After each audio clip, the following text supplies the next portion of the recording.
तो हम इससे प्रीवियस लेक्चर में बात कर रहे थे एरोमेटिसिटी के बारे में। तो एरोमेटिसिटी में मैंने बताया था कि अगर आपका एरोमेटिसिटी एरोमेटिसिटी में मैंने बताया था कि अगर आपका मॉलिक्यूल साइक्लिक है और उस साइक्लिक मॉलिक्यूल के अंदर रिजोनेंस हो रहा है, ठीक है, और अगर उस रिजोनेंस के कारण से साइक्लिक मॉलिक्यूल में रिजोनेंस के कारण से इसका स्टेबिलिटी आती है, तो ऐसे मॉलिक्यूल को हम लोग बोलते हो एरोमेटिक कंपाउंड या एरोमेटिक मॉलिक्यूल। ठीक है। अक्सर देखा गया कि मॉलिक्यूल अगर आपका साइक्लिक है, साइक्लिक मॉलिक्यूल है और साइक्लिक मॉलिक्यूल के अंदर साइक्लिक रिजोनेंस पाया जाता है, साइक्लिक रिजोनेंस पाया जाता है, तो इससे दो चीजें हो सकती हैं। या तो उस साइक्लिक रिजोनेंस के कारण से वो जो साइक्लिक मॉलिक्यूल है वह एक्स्ट्रा स्टेबिलिटी ऑब्टेन कर लेगा, extra stability will be gain, या ऐसा भी हो सकता है कि extra extra D stability molecule क्या कर लेगा, गेन कर लेगा। ठीक है। जैसे मैंने वहां पे एक एग्जांपल लेकर के आपको बताया था कि इस तरीके का मान लो कोई कंपाउंड है, इस तरीके का, ठीक है, ए है आपका ए साइक्लिक मॉलिक्यूल है और इसमें ए साइक्लिक रिजोनेंस हो रहा है। ठीक है। और इसी तरीके का मैंने यहाँ पे एक साइक्लोप्रोपिनियम कार्बोकैटायन लिया था। ठीक है। तो मैंने यहाँ पे बताया था कि ये देखो आपका साइक्लिक मॉलिक्यूल है और इसमें रिजोनेंस होने के कारण से ये जो मॉलिक्यूल ये एक्स्ट्रा स्टेबिलिटी गेन कर रहा था, एक्स्ट्रा स्टेबिलिटी गेन कर रहा था। ठीक है। यहाँ पे अगर आप काउंट करोगे number of pi electron which dissipate in resonance, तो यहाँ पे कितने मॉलिक्यूल थे, कितने इलेक्ट्रॉन थे? दो। 2 पाई इलेक्ट्रॉन यहाँ पे डिसोकलाइज हो रहा था। तो यहाँ पे हकल रूल के हिसाब से जो molecule 4n+2 pi electron follow करते हैं, ऐसे मॉलिक्यूल क्या होते हैं, एक्स्ट्रा स्टेबलाइज होते हैं। क्या होते हैं? एक्स्ट्रा स्टेबलाइज होते हैं। ऐसे साइक्लिक मॉलिक्यूल जिसमें 4n+2 पाई इलेक्ट्रॉन रिजोनेंस में पार्टिसिपेट करते हैं, ऐसे मॉलिक्यूल एक्स्ट्रा स्टेबलाइज होते हैं। ठीक है। एन इजकल टू क्या होगा यहाँ पे, 0 1 2 3, यानी 2 पाई इलेक्ट्रॉन सिस्टम रखे या 6 पाई इलेक्ट्रॉन रखे या 8 पाई इलेक्ट्रॉन रखे, ये सारे मॉलिक्यूल क्या थे, आपके स्टेबलाइज थे। इसी आप देखने का चाहेंगे कि कैसे अगर कोई cyclic molecule 4n pi electron को फॉलो करता है, ऐसा साइक्लिक मॉलिक्यूल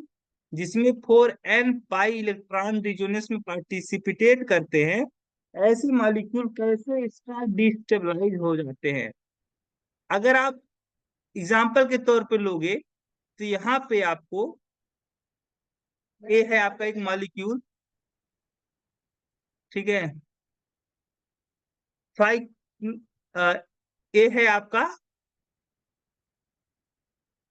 ब्यूटेन 1,2 डाई इन, 1,2 डाई इन, ये कोई मॉलिक्यूल है। और इसी तरीके का आप एक यहाँ पे साइक्लोब्यूट 1,2 डाई इन ले लीजिए आप यहाँ पे। ठीक है। अब इन दोनों को कंपेयर करेंगे कि कौन ज्यादा स्टेबल है। अब इसकी स्टेबिलिटी अगर हम कंपेयर करना चाहेंगे तो इसके हमें मॉलिक्यूलर स्ट्रक्चर के बारे में देखना पड़ेगा। ठीक है। इसके मॉलिक्यूलर ऑर्बिटल थ्योरी के हिसाब से इसका मॉलिक्यूलर ऑर्बिटल डायग्राम बनाना पड़ेगा अगर हम इसकी स्टेबिलिटी को चेक करना चाहते हैं। तो यहाँ पे कितने पी ऑर्बिटल पार्टिसिपेट कर रहे हैं रिजोनेंस में? तो चार। एक आपका इसका पी ऑर्बिटल, एक इसका पी ऑर्बिटल, इसका एक पी ऑर्बिटल और इसका एक पी ऑर्बिटल, ठीक है। सेम तरीके से यहाँ पे अगर आप देखोगे तो इसके भी चार पी ऑर्बिटल क्या कर रहे हैं, पार्टिसिपेट कर रहे हैं इन रिजोनेंस, ठीक है। चार पी ऑर्बिटल क्या कर रहे हैं, रिजोनेंस में पार्टिसिपेट कर रहे हैं। तो यहाँ पे अगर आप देखना चाहोगे तो इसके चार four P orbital, four P orbital participate कर रहे हैं रिजोनेंस में। तो यहाँ पे कितने मॉलिक्यूलर, कितने पाई मॉलिक्यूलर ऑर्बिटल बनेंगे, फोर, ठीक है। फोर में से अब चारों को, चारों पाई चारों आपका पाई मॉलिक्यूलर ऑर्बिटल मैं यहाँ पे ड्रा करता हूँ थोड़ा सा, और यहाँ पे मैं, यहाँ पे इस तरीके से, ठीक है। ए है आपका फर्स्ट पाई मॉलिक्यूलर ऑर्बिटल जिसमें जीरो नोड होंगे,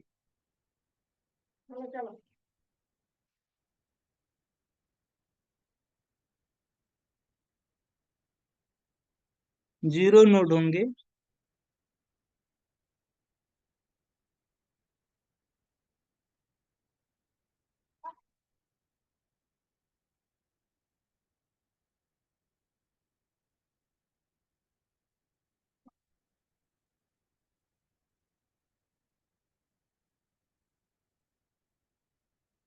ठीक है।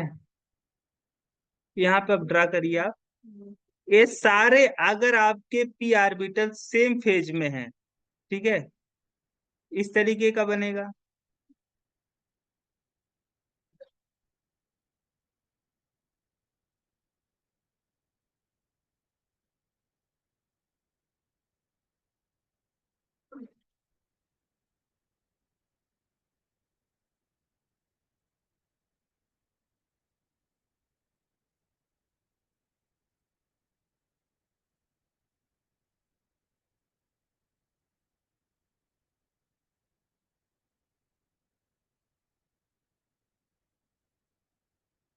ठीक है। तो देखो यहाँ पे ए, यहाँ पे क्या कैसे इंटरेक्शन है, बॉन्डिंग इंटरेक्शन। यहाँ पे कैसा इंटरेक्शन, बॉन्डिंग इंटरेक्शन। यहाँ पे किस तरीके का इंटरेक्शन, बॉन्डिंग इंटरेक्शन, ठीक है। यहाँ पे किस तरीके का इंटरेक्शन, बॉन्डिंग इंटरेक्शन। यहाँ पे किस तरीके का इंटरेक्शन है आपका, बॉन्डिंग इंटरेक्शन। यहाँ पे किस तरीके का interaction, anti bonding interaction. Same तरीके से यहाँ पे देख लोगे अगर आप, यहाँ पे एंटी बॉन्डिंग इंटरेक्शन, यहाँ पे एंटी बॉन्डिंग इंटरेक्शन, यहाँ पे बॉन्डिंग इंटरेक्शन।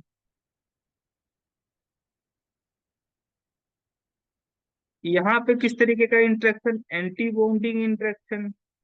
यहाँ पे एंटी बॉन्डिंग इंटरेक्शन, यहाँ पे एंटी बॉन्डिंग इंटरेक्शन, ठीक है। यहाँ पे आप देख सकते हो, यहाँ पे फोर बॉन्डिंग इंटरेक्शन हो रहे हैं, जीरो एंटी बॉन्डिंग इंटरेक्शन है। यहाँ पे आप देख सकते हो वन टू, यानी टू बॉन्डिंग इंटरेक्शन और एक एंटी बॉन्डिंग इंटरेक्शन। ऐसे सेम तरीके से यहाँ पे देखोगे तो टू एंटी बॉन्डिंग इंटरेक्शन और एक है आपका बॉन्डिंग इंटरेक्शन। यहाँ पे अगर आप देखोगे तो three anti bonding interaction, three anti bonding interaction और जीरो बॉन्डिंग इंटरेक्शन, ठीक है। ये आप देख सकते हैं यहाँ पे। तो अगर आप ध्यान से देखोगे यहाँ पे कितने नोड, जीरो नोड। यहाँ पे कितने नोड, जीरो।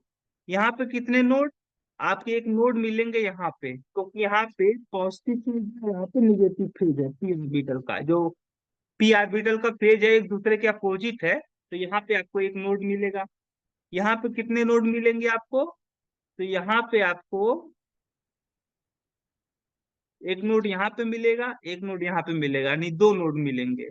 कितने नोड, दो नोड, यहाँ पे one node. S I one है, एस आई टू है, एस आई थ्री है, और यहाँ पे अगर आप देखोगे तो साई फोर हो जाएगा।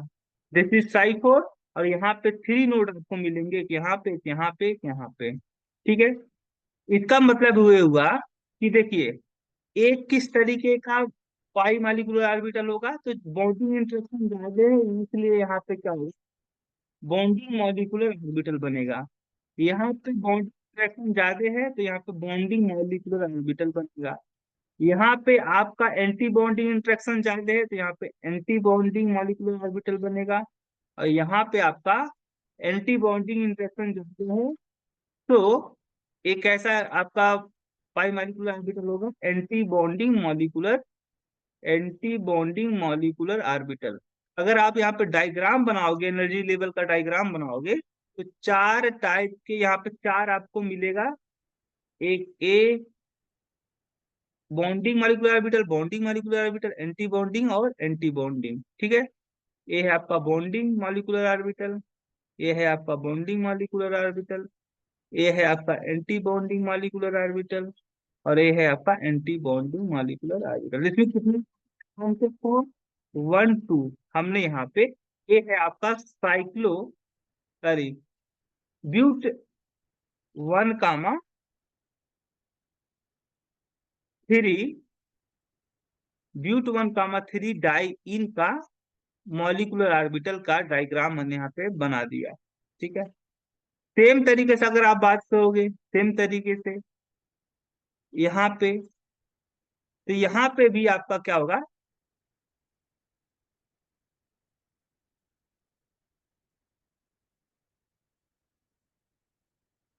चार आपके पी ऑर्बिटल रेजोनेंस में पार्टिसिपेट करेंगे, ठीक है। तो यहाँ पे आप एक बार ड्रा कर लीजिए।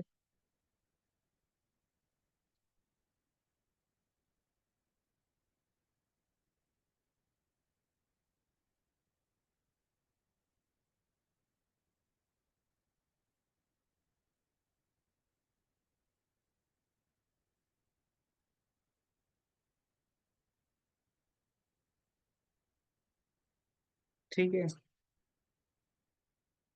तो यहाँ पे मान लीजिए आपका पॉजिटिव था, यहाँ पे पॉजिटिव था, यहाँ पे पॉजिटिव था, यहाँ पे पॉजिटिव था। तो सारे के सारे कितने यहाँ पे A B bonding interaction, A B bonding interaction, A B bonding interaction, A B bonding interaction. तो सारे के सारे जो इंटरेक्शन है यहाँ पे वो बॉन्डिंग इंटरेक्शन है, सो यहाँ पे फोर बॉन्डिंग इंटरेक्शन होगा, ठीक है। बॉन्डिंग इंटरेक्शन, यहाँ पे मान लो पॉजिटिव है, यहाँ पे निगेटिव है, यहाँ पे पॉजिटिव, यहाँ पे पॉजिटिव।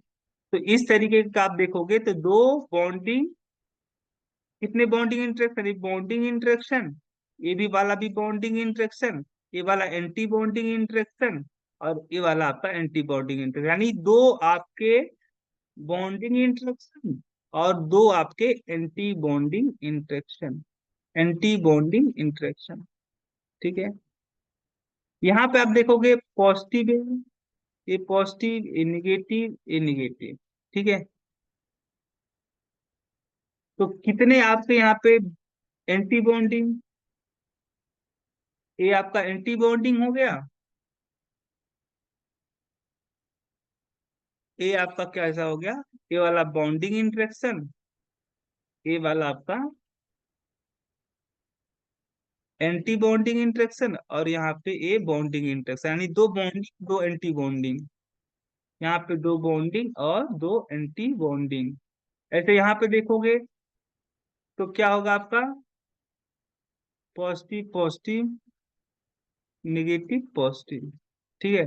ये है आपका एंटी बॉन्डिंग, ये है आपका एंटी बॉन्डिंग इंटरेक्शन, ये है आपका बॉन्डिंग इंटरेक्शन, ये है आपका बॉन्डिंग इंटरेक्शन, ठीक है।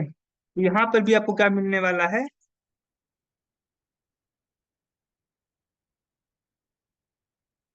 कितने बॉन्डिंग इंटरेक्शन हो गए आपके,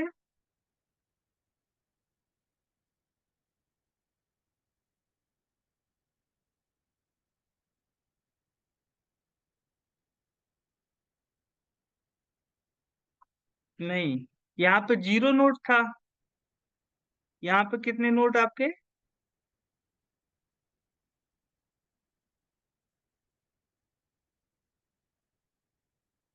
यहाँ पे कितने नोड आपके हो जाएंगे,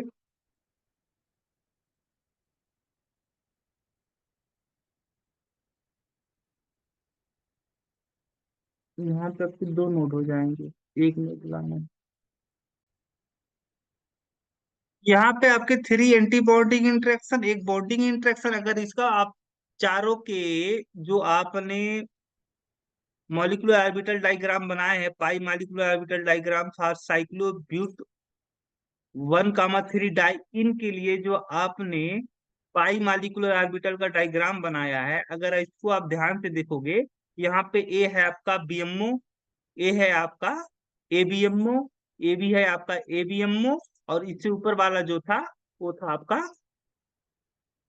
सॉरी ए है आपका एनबीएमओ, नॉन बॉन्डिंग मॉलिक्यूलर ऑर्बिटल, क्योंकि यहाँ पे जितने बॉन्डिंग इंटरेक्शन है उतने एंटी बॉन्डिंग इंटरेक्शन है। ठीक है, तो आप यहाँ पे डायग्राम बनाओगे तो ये है आपका बॉन्डिंग इंटरेक्शन, ये है आपका नॉन बॉन्डिंग इंटरेक्शन, और ये है आपका एंटी बॉन्डिंग, ये है आपका एंटी बॉन्डिंग इंटरेक्शन, ये है बीएमओ बॉन्डिंग मॉलिक्यूलर ऑर्बिटल, ये है आपका non bonding molecular orbital, non bonding molecular orbital, ये है आपका एंटी बॉन्डिंग मॉलिक्यूलर ऑर्बिटल। ठीक है, तो यहाँ पे अगर आप चारों को ड्रा कर लेंगे, चार इलेक्ट्रॉन को, 1 2 3, ठीक है, तो यहां से आप कंपेयर कर सकते हो। ठीक है, ये देखो चारों के जो चारों इलेक्ट्रॉन थे वो कहाँ पे थे, बॉन्डिंग मॉलिक्यूलर ऑर्बिटल में थे। आपको पता है जो इलेक्ट्रॉन बॉन्डिंग मॉलिक्यूलर ऑर्बिटल में होते हैं, क्योंकि बॉन्डिंग मॉलिक्यूलर ऑर्बिटल की एनर्जी कम होती है, तो इस वाले केस में, इस साइकिल के केस में, चारों के चार इलेक्ट्रॉन बॉन्डिंग मॉलिक्यूलर ऑर्बिटल में होने की वजह से इनकी जो स्टेबिलिटी होगी, यहाँ पे केवल आपके दो इलेक्ट्रॉन क्या है, केवल बॉन्डिंग मॉलिक्यूलर ऑर्बिटल में है, बाकी दो इलेक्ट्रॉन कहाँ पे है, नॉन बॉन्डिंग मॉलिक्यूलर ऑर्बिटल में है। सो ये जो आपका साइक्लिक मॉलिक्यूल है, जो ब्यूट साइक्लोब्यूट 1,3 डाइन है, एक कम स्टेबल होगा in compare a cyclic molecule. तो यहाँ पे इसका मतलब हुआ कि आप ए साइक्लिक मॉलिक्यूल की तुलना में जो साइक्लिक मॉलिक्यूल होगा वो एक्स्ट्रा क्या होगा, डिस्टेबलाइज होगा, क्या होगा, एक्स्ट्रा डिस्टेबलाइज होगा, डिस्टेबलाइज होगा। तो हमने यहाँ पे देख लिया कि देखो यहाँ पे जो इलेक्ट्रॉन की संख्या थी वो 4 थी, यानी 4 का मतलब 4 पाई इलेक्ट्रॉन पार्टिसिपेट कर रहे थे रेजोनेंस में। तो यहाँ पे जो साइक्लिक मॉलिक्यूल के पास इलेक्ट्रॉन था 4 था, और किस रूप, 4n पाई इलेक्ट्रॉन को फॉलो कर रहा था, 4n पाई इलेक्ट्रॉन को फॉलो कर रहा था। तो अब हम बात करेंगे सबसे इंपॉर्टेंट टॉपिक के बारे में, हॉकिंग थ्योरी के बारे में। देखो यहाँ पे मैं चार्ट बना रहा हूँ, एरोमेटिक, एरोमेटिक, एरोमेटिक, यहाँ पे एंटी एरोमेटिक, एंटी एरोमेटिक, और यहाँ पे मैं बात करूंगा नॉन एरोमेटिक के बारे में। ठीक है, अगर देखो कोई कंपाउंड एरोमेटिक होने के लिए कुछ नियम को फॉलो करना पड़ता है। वह नियम क्या है, पहला नियम है कि जो आपका मॉलिक्यूल होना चाहिए वो कैसा होना चाहिए, साइक्लिक मॉलिक्यूल होना चाहिए, साइक्लिक होना चाहिए। दूसरा जो है आपका, all centre should be, all centre should be,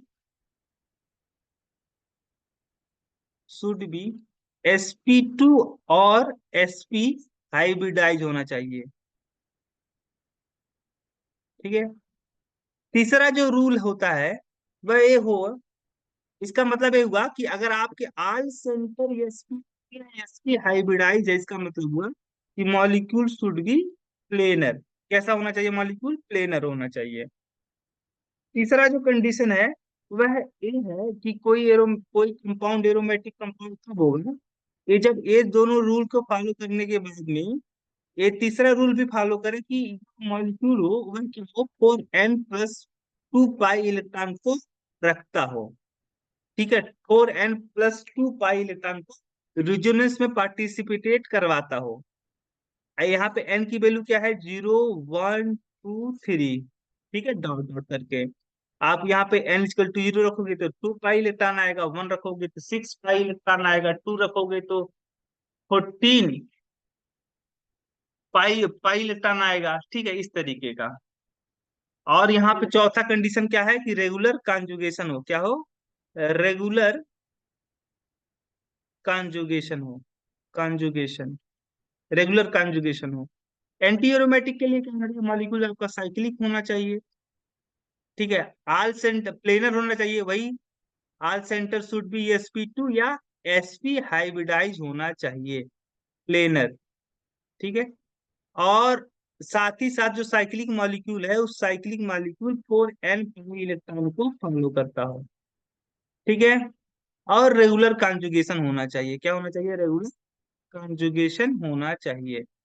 non aromatic के लिए क्या होना चाहिए, नॉन एरोमेटिक के लिए क्या होना चाहिए, मॉलिक्यूल आपका साइक्लिक होना चाहिए, और एटलीस्ट कम से कम, एटलीस्ट वन मॉलिक्यूल क्या होना चाहिए, वन सेंटर क्या होना चाहिए, वन सेंटर sp3 हाइब्रिडाइज होना चाहिए।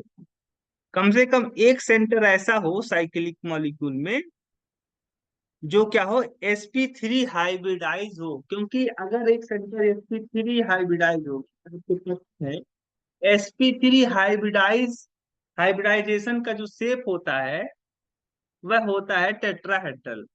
और टेट्राहेड्रल, उस साइक्लिक मॉलिक्यूल में एक टेट्राहेड्रल सेंटर आ जाने से क्या होगा, जो मॉलिक्यूल होगा वो कंप्लीटली प्लेनर नहीं होगा, और रिजोनेंस होने के लिए क्या चाहिए, मॉलिक्यूल को प्लेनर होना चाहिए। तो इसका मतलब हुआ कि वहां पे रिजोनेंस होने में दिक्कत आएगी।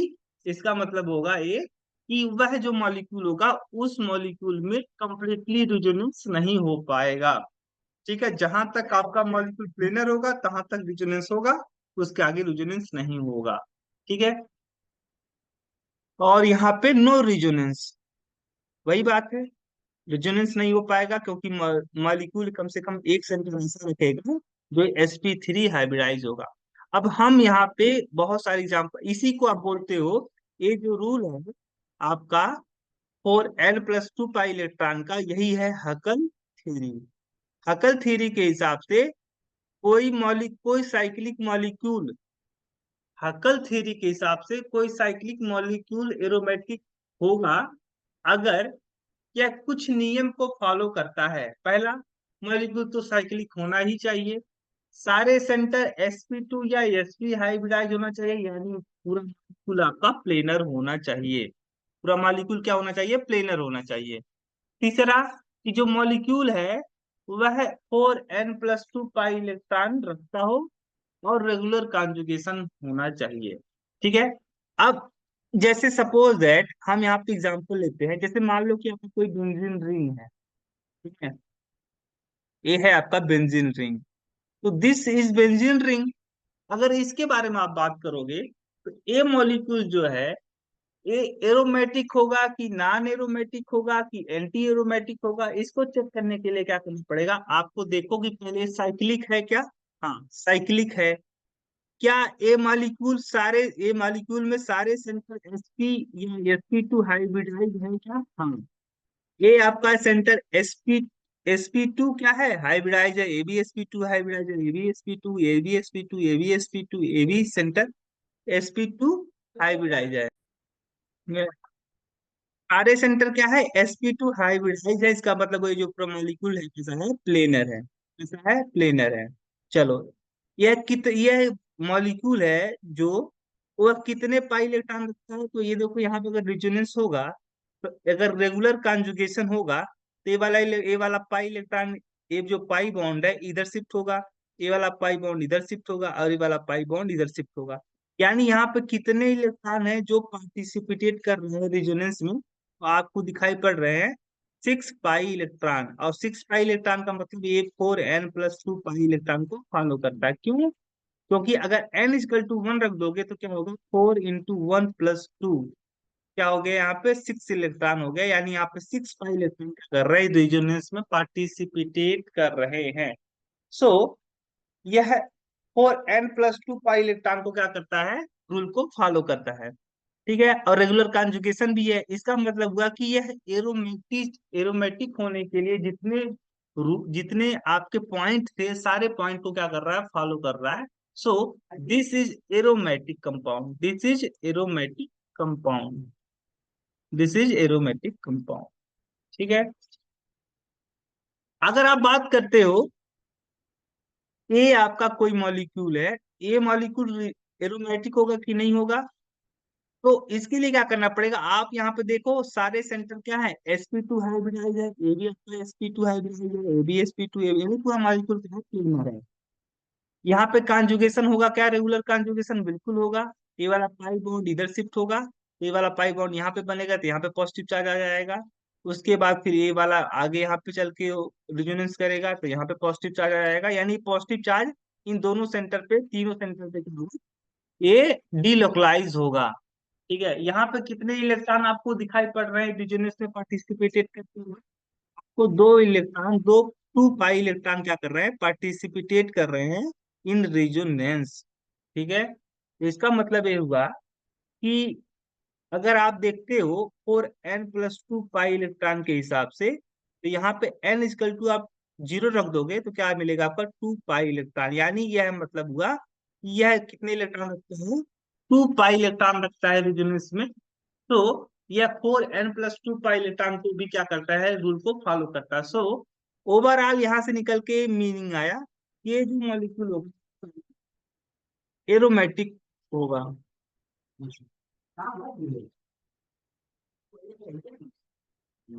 ठीक है, तो एक ऐसा कंपाउंड होगा, एरोमेटिक कंपाउंड होगा। ठीक है।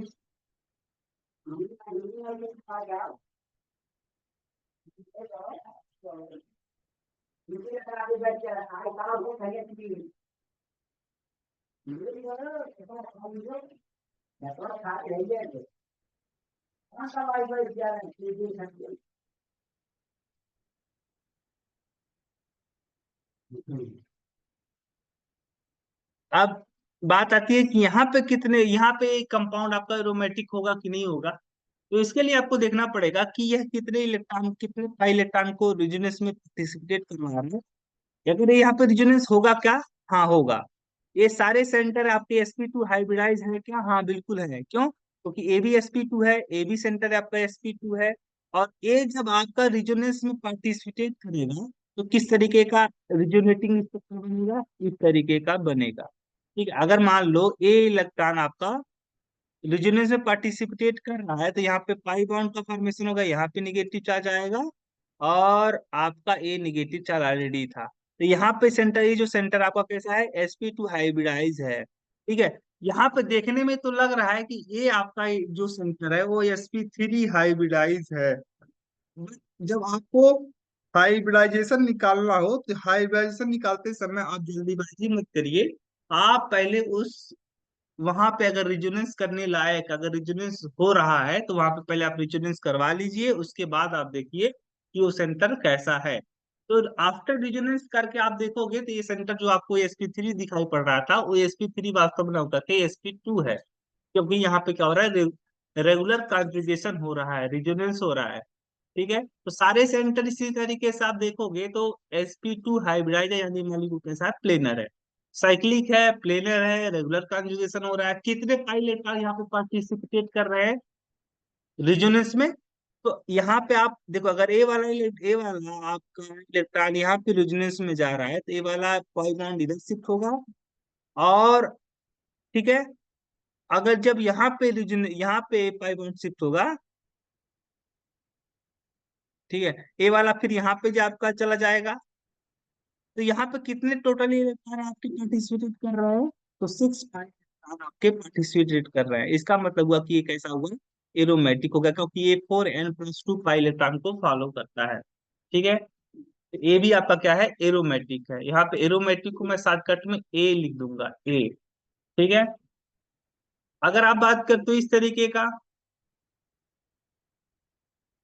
ठीक है, तो सारे सेंटर साइक्लिक है, सारे सेंटर sp2 हाइब्रिडाइज है। ठीक है, यहाँ पे रेगुलर कॉन्जुगेशन भी हो रहा है, क्योंकि यहाँ पे अगर ये वाला पाई बॉन्ड इधर शिफ्ट होगा, तो यहाँ पे इसका जो रिजोनेटिंग स्ट्रक्चर बनेगा इस तरीके का बनेगा। ठीक है, यहाँ पे पॉजिटिव चार्ज आ जाएगा, फिर ये वाला बॉन्ड इधर शिफ्ट होगा, फिर ये किसका एक रिजोनेटिंग स्ट्रक्चर बनेगा इस तरीके का। ठीक है, और फिर जब आपका इधर वाला ये रिजोनेंस करेगा, फिर आपका ये आपका एक और रिजोनेटिंग स्ट्रक्चर आपको ऑब्टेन होगा। अगर ये वाला इधर पाई बॉन्ड इधर शिफ्ट हो गया तो यहाँ पे पॉजिटिव चार्ज आ जाएगा, यहाँ पे पॉजिटिव चार्ज आ जाएगा, और यहाँ पे क्या बन जाएगा आपका, ए बन जाएगा। फिर अगर इस तरीके से अगर आपका ए वाला इधर बॉन्ड शिफ्ट हो गया तो क्या बन जाएगा आपका, इस तरीके का रिजोनेटिंग स्ट्रक्चर आपको ऑब्टेन होगा। तो 1 2 3 4 5, ठीक है, यानी 5 रिजोनेटिंग स्ट्रक्चर इस स्ट्रक्चर के करस्पॉन्डिंग बन रहे हैं। ठीक है, यहाँ पे रेगुलर कॉन्जुगेशन हो रहा है, और कितने पाई इलेक्ट्रॉन यहाँ पे पार्टिसिपेट कर रहे हैं, 2 पाई इलेक्ट्रॉन आपके पार्टिसिपेट कर रहे हैं। So this molecule is will be aromatic, this molecule will be aromatic. इसी तरीके का आप बहुत सारे एग्जांपल ले सकते हो। जैसे आप बात करते हो यहाँ पे एंथ्रासीन की, ठीक है, ये है आपका किसी तरीके का, मान लो ये स्ट्रक्चर है, और यहाँ पे ये है आपका, देखो सारे centre sp2 hybridize, sp2 hybridize है, रेगुलर कॉन्जुगेशन भी होगा यहाँ पे। ठीक है, कितने पाई इलेक्ट्रॉन ये रखता है, तो आपके यहाँ पे 10 पाई इलेक्ट्रॉन रखता है। 10 पाई इलेक्ट्रॉन का मतलब 4n+2 के हिसाब से यहाँ पे n=2 रखोगे तो आपको मिलेगा 10 pi electron. So this molecule will be aromatic. ठीक है, अब ए है आपका एरोमेटिक, ए है आपका एरोमेटिक। इसी तरीके से आप फिनेंथ्रीन की बात करोगे तो फिनेंथ्रीन में आप देख सकते हो कि यहाँ पे इस तरीके का फिनेंथ्रीन का स्ट्रक्चर होता है। ठीक है, यहाँ पे कितने इलेक्ट्रॉन रख रहा है ये मॉलिक्यूल, तो कितने पाई इलेक्ट्रॉन है यहाँ पे, साइक्लिक भी है, सारे सेंटर sp2 हाइब्रिडाइज भी है, रेगुलर कॉन्जुगेशन भी होगा, सारे कंडीशन फुलफिल हो रहे हैं। यहाँ पे कितने पाई इलेक्ट्रॉन पार्टिसिपेट कर रहे हैं, तो 2 4 6 8 10 12 14, यानी 14 पाई इलेक्ट्रॉन आपके पार्टिसिपेट कर रहे हैं इन रिजोनेंस। तो किस रूल को फॉलो कर रहा है, 4n+2 पाई इलेक्ट्रॉन को फॉलो कर रहा है। So this compound will be aromatic. ठीक है, इसी तरीके से मान लो आप यहाँ पे कोई मॉलिक्यूल है जिसका स्ट्रक्चर इस तरीके का है,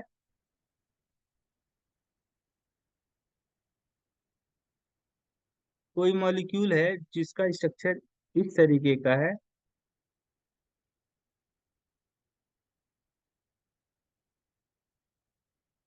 इस तरीके का है,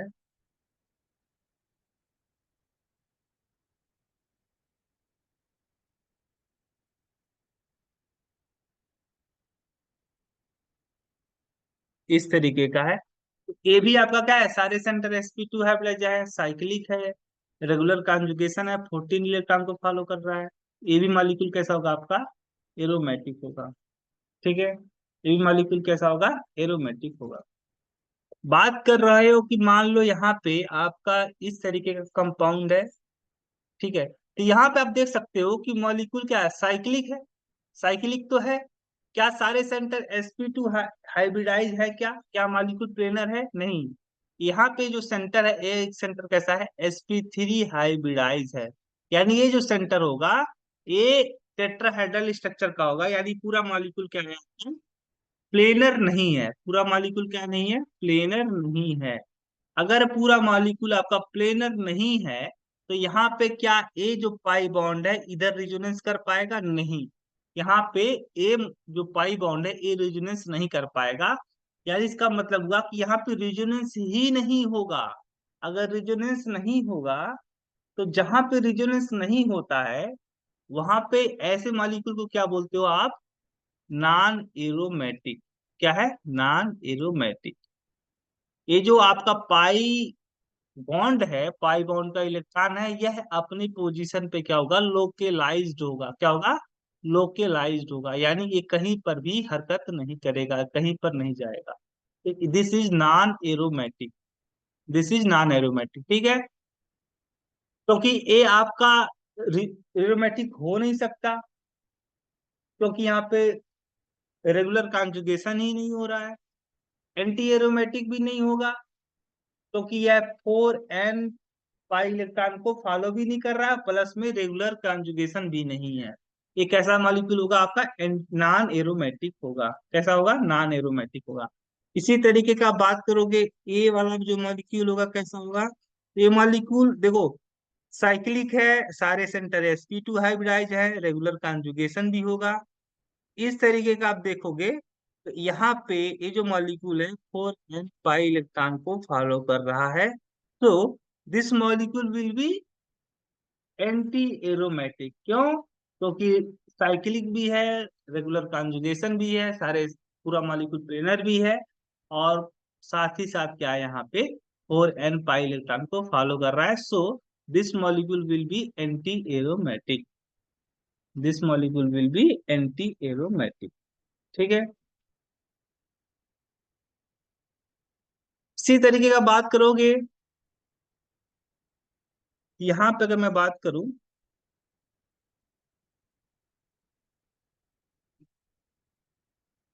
ये है आपका बेंजाइन। ये क्या है? ये है आपका बेंजाइन। तो this molecule will be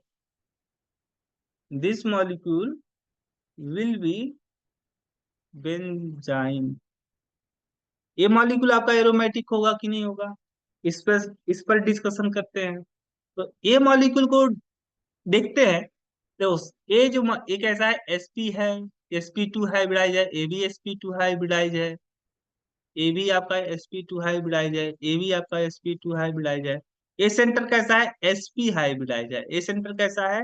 sp hybridise है। ठीक है। यानी इसका मतलब हुआ कि सारे सेंटर क्या है? sp2 या तो हाइब्रिडाइज है, या तो sp2 एंड sp हाइब्रिडाइज है। यानी पूरा मॉलिक्यूल कैसा होगा? आपका प्लेनर होगा। क्या होगा? प्लेनर होगा। अब एक बात समझ में आ गई कि साइक्लिक भी है, प्लेनर भी है। क्या रेगुलर कॉन्जुगेशन होगा यहाँ पे? हाँ होगा। ये पाई बॉन्ड अगर इधर शिफ्ट हो जाए, ये वाला पाई बॉन्ड इधर शिफ्ट हो जाए, और ये जो पाई बॉन्ड है दोनों देखो यहाँ पे दो पाई बॉन्ड है, लेकिन दोनों पाई बॉन्ड एक साथ रिजोनेंस नहीं करेंगे। ठीक है। आपका केवल एक ही पाई बॉन्ड क्या होगा? रिजोनेंस में पार्टिसिपेट करेगा एट ए पर्टिकुलर टाइम। तो मान लो सपोज दैट आपका ए पाई बॉन्ड रिजोनेंस में पार्टिसिपेट कर रहा है, तो यहाँ पे ये वाला इस तरीके से यहाँ पे मूव करेगा। यहाँ पे कितने पाई इलेक्ट्रॉन हैं जो रिजोनेंस में पार्टिसिपेट कर रहे हैं? तो यहाँ पे 6 पाई इलेक्ट्रॉन आपके क्या कर रहे हैं? रिजोनेंस में पार्टिसिपेट कर रहे हैं। देखने में ऐसा लग रहा होगा आपको कि यहाँ पे 8 पाई इलेक्ट्रॉन पार्टिसिपेट कर रहे हैं इन रिजोनेंस, लेकिन ऐसा नहीं है। देखो यहाँ पे ये जो आपका ट्रिपल बॉन्ड था, ट्रिपल बॉन्ड में जो आपका 2 पाई बॉन्ड था, 2 पाई बॉन्ड में से केवल एक पाई बॉन्ड ही at a particular time resonance में पार्टिसिपेट करेगा। सो हम यहाँ पे जो काउंट करेंगे पाई इलेक्ट्रॉन के लिए, वहां पे इस ट्रिपल बॉन्ड का योगदान कैसा होगा? इस ट्रिपल बॉन्ड का योगदान होगा 2। यहाँ पे जो ट्रिपल बॉन्ड है, ट्रिपल बॉन्ड का योगदान होगा डबल बॉन्ड की तरह। तो यहाँ पे हम ये चारों पाई इलेक्ट्रॉन को रिजोनेंस से पार्टिसिपेट काउंट नहीं करेंगे। यहाँ पे केवल 2 इलेक्ट्रॉन हम क्या करेंगे? पार्टिसिपेट काउंट करेंगे। ठीक है। तो ट्रिपल बॉन्ड का योगदान 2 पाई इलेक्ट्रॉन का होता है। ये आपको यहाँ पे पॉइंट वाइज लिख लेना चाहिए कहीं पर। क्या लिखना चाहिए? लिखना चाहिए कि ट्रिपल बॉन्ड का योगदान 2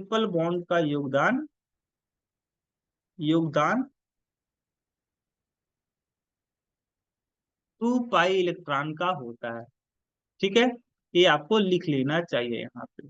दिखने में तो लग रहा है कि ट्रिपल बॉन्ड है, तो यहाँ पे चारों इलेक्ट्रॉन काउंट किए जाने चाहिए, लेकिन ऐसा नहीं है। केवल 2 इलेक्ट्रॉन काउंट किए जाएंगे, क्योंकि आपको अच्छे से पता है कि यहाँ पे रेजोनेंस में ये दोनों देखो, खास बात ये है ना कि आप जानते हो कि pi bond side by side overlapping से फॉर्मेशन होता है पाई बॉन्ड का। यहाँ पे जो दोनों पाई बॉन्ड है एक दूसरे के क्या है? परपेंडिकुलर है। तो एक जो पाई बॉन्ड होगा वह प्लेन में होगा, और एक होगा प्लेन के परपेंडिकुलर। ठीक है। तो जो प्लेन में होगा वो रिजोनेंस में नहीं पार्टिसिपेट कर पाएगा, जो प्लेन के परपेंडिकुलर पाई बॉन्ड होगा वो रिजोनेंस में पार्टिसिपेट करेगा। ठीक है। तो यहाँ पे एक ऐसा मॉलिक्यूल होगा आपका 6 पाई इलेक्ट्रॉन को फॉलो कर रहा है। So this molecule will be aromatic. This molecule will be aromatic. Same तरीके से आप बात करोगे, यहाँ पे ये दो स्ट्रक्चर में लिख रहा हूं आपको सामने, यहाँ पे सॉरी,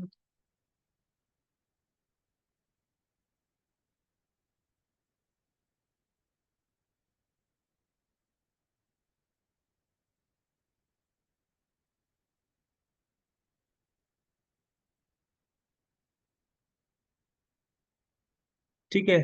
आपसे अगर कोई पूछे मॉलिक्यूल कैसा होगा, तो यहाँ पे आप क्या दिख रहा है, ए आपका एरोमेटिक दिख रहा है, क्योंकि यहाँ पे 6 पाई इलेक्ट्रॉन, यहाँ पे ए देखो, ये जो निगेटिव चार्ज है, ये निगेटिव चार्ज रिजोनेंस में पार्टिसिपेट नहीं कर पाएगा। क्यों नहीं कर पाएगा? क्योंकि ये जिस पी ऑर्बिटल में निगेटिव चार्ज होगा वह क्या होगा, इन दी प्लेन होगा। ठीक है। और जबकि ये जो पाई बॉन्ड है, ये क्या है, इस प्लेन के, इस बेंजीन रिंग के परपेंडिकुलर है। ठीक है। तो यहाँ पे बात समझ में आ गई कि ये भी इलेक्ट्रॉन कैसा होगा, 6 पाई इलेक्ट्रॉन का होगा। ये भी हकर रूल को फॉलो कर रहा है। This molecule will be also aromatic. ये आपका निगेटिव चार्ज पार्टिसिपेट नहीं करेगा इन केमिकल, इन रिजोनेंस। ठीक है। तो चार मैं और एग्जांपल बताता हूँ, फोर और एग्जांपल के बारे में बात करते हैं। ये है आपका ट्रोपिलियम आयन। ट्रोपिलियम आयन, ये है आपका tropylium ion. Tropylium ion, tro tropolium, tropolium ion. ठीक है। इस ट्रोपिलियम आयन है, एक ऐसा है, एरोमेटिक है कि नॉन एरोमेटिक है कि एंटी एरोमेटिक है।